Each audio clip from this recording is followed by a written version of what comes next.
And no is I don't want to cross over right now to the U.S. Many still traveling, shopping, and spending money in Canada, not the U.S. On Thursday, America's ambassador to Canada told a business audience he's frustrated. I'm disappointed that I came to Canada, a Canada that it is very, very difficult to find Canadians who are passionate about the American-Canadian relationship. And he took aim at politicians, too. You ran a campaign where, it was anti-American, elbows up, me too. It was an anti-American campaign. That has continued. That's disappointing. He also spoke out against the finance minister's recent comment that it's sad the U.S. turned its back on Canada. His response? The tariffs have been impacting a number of workers and sectors in Canada like we have not seen in a very long time. Others less diplomatic. Well, when you kick the dog, you can't blame it for snarling back. When you talk about annexation and you talk about 51st state and you treat your partner like a second class standing, and then say, well, you know what? I think that when you say things like elbows up, it's anti-American. I mean, it's gaslighting 101. Anti-American sentiment still burning bright in Canada. It's disappointing how we feel we've been treated. People now fuming over the U.S. ambassador's comments that he's disappointed with Canadians, suggesting he can't understand why they're so upset.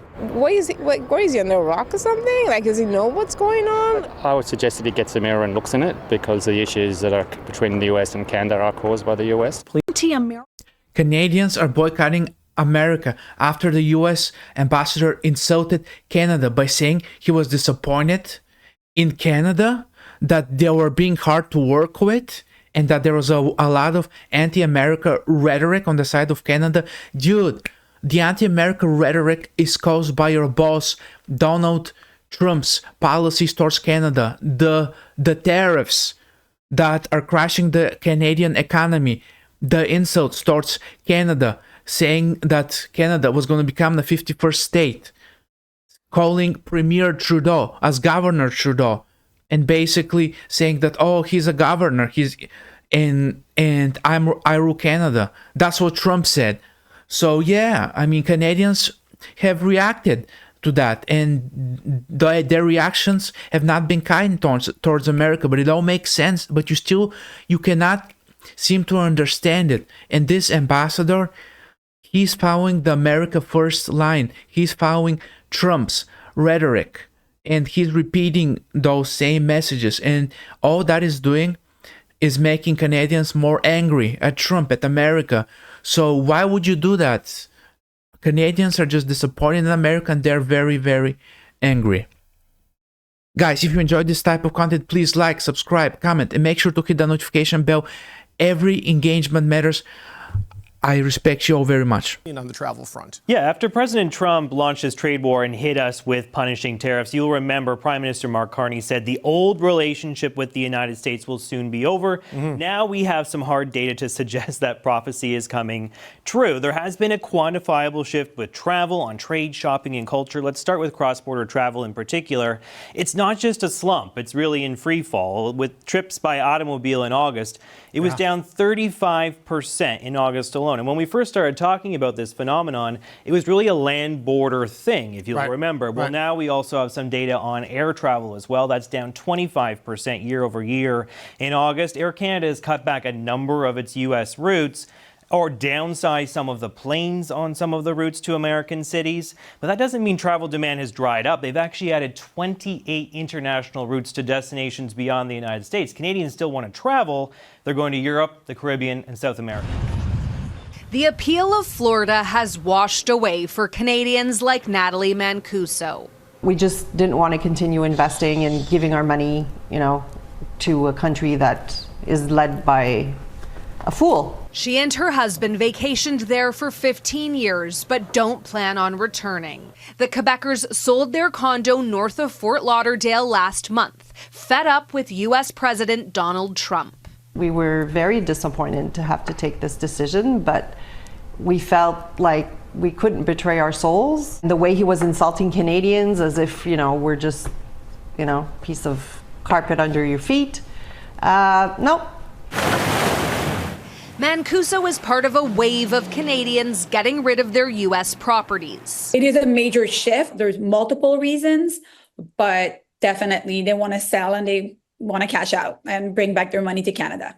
The real estate exodus is happening from east to west. Dale McMullen just sold his winter home in Arizona. The last straw was Trump's repeated 51st state comments.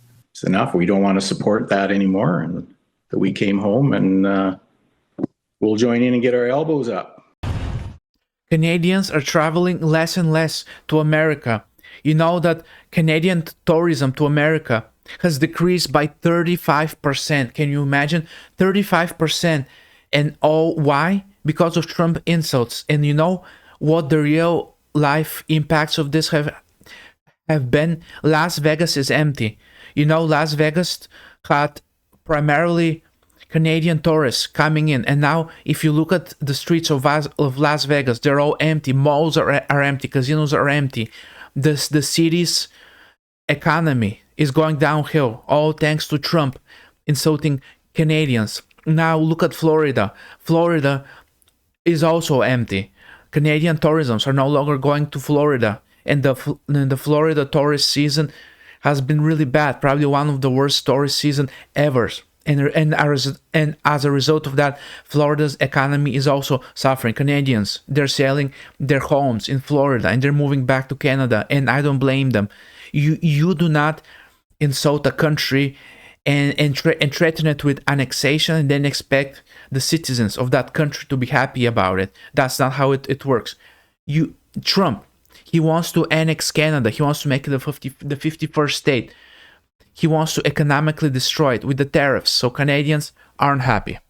We've been following this trend for a long time. We now know sales of United States liquor, American liquor, are down 62% in this country as it stands right now, as of the last quarter for Brown-Forman, a major manufacturer, a major producer of alcohol. You'll know them for Jack Daniels, Woodford Reserve Bourbon. They are sounding the alarm. It's been a huge hit to their bottom line. That's why they're missing their quarterly reports. Loblaw, of course, the country's largest grocer, is also seeing a major dip in terms of the sales of U.S. products. They've taken dozens of U.S. products off their shelves and replaced them with Canadian ones because there is a demand for that homegrown content. They've added more than 100 new Canadian suppliers to their supply chain because there is that demand. Look at the United Kingdom in particular. It's up 63% this year in terms of the number of exports that are going, the value of those exports going to Great Britain and Northern Ireland. In terms of Europe overall, it's up 26%. So we're sending many more minerals, resources, technology, infrastructure, agricultural products. It's all up. So as the U.S. craters, or at least dips a little bit here, craters in terms of the dollar amount, they're finding other markets to sell those goods. If you look at Canadians are no longer buying American liquor. Did you know that the American bourbon and whiskey industries, they have been hurt really bad by the Canadian boycott? Because now when you go into a Canadian supermarket or a grocery store, there's no more American bourbon, there's no more American whiskey. And as a result, these American companies are losing billions of dollars because now the Canadian market is close to them. Canadians are buying European liquor, European wines, European foods. They're making their own foods now. Canadian grocery stores are no longer carrying not just liquor, but also American products, American foods. They're no longer on the shelves in Canadian stores. And why? Because Trump made a joke. See, he thought it was a joke, but no, this joke was very expensive joke. It's now costing the U.S. in economy billions of dollars. So, and now Canadian trade with the European Union, with England, with the UK has been growing. It's on the rise. Meanwhile, trade with the US is down. And yeah, so now Canada's new trading partners are Europe, not America. Visiting the United States. Tanks are rolling up and down the streets of American cities. The president has custom treating foreign travelers like suspects the second they land. And now he's raised the price of an American visa to almost $500. Of course, America is the only country in the world that saw tourism drop this year. The U.S. has received 3 million fewer visitors in the first 7 months of this year. And with the cost of the new visa, it's only going to get worse. Billions have already been lost. And the steepest decline came from our fucking neighbors to the north, Canada. Car trips from Canada are down 37%. Air travel is down 26%. And for the first time ever, Americans travel to Canada more than Canadians drive into America. And U.S. cities are desperate. Buffalo put up signs that read, "Buffalo loves Canada," and offered $500 to any Canadians that came, and none did. Seattle food tours saw Canadian customers cut in half. In New York, an international dance competition was postponed after foreign dancers pulled out, saying they weren't comfortable coming to Trump's America. I think the World Travel and Tourism Council said it best. While other nations are rolling out the welcome mat, the U.S. under President visiting the United American cities are trying to bring the Canadians back. They're not coming back because they do not care if these cities are offering them incentives to come back. Canadians simply don't care enough to come back because of the insults by Trump. So the Canada boycott of America has been grossly damaging the U.S. economy, the tourism sectors, and I don't blame them. And it's not just Canadians. Tourism is down across the board. Europeans aren't visiting the U.S. You know why? Because ICE is randomly holding up tourists. Like there was a story about a Canadian woman who was held up by ICE for no reason just a month ago. European tourists are being held up. Their visas are being cancelled. They're having to spend a month in these detention centers. So they're not coming over anymore. And it's not just that. It's just the overall attitude to tourism has changed dramatically under Trump. So yeah, I mean, that's how it is. So thank you for watching this video, and I want to hear from you. I have a question to you.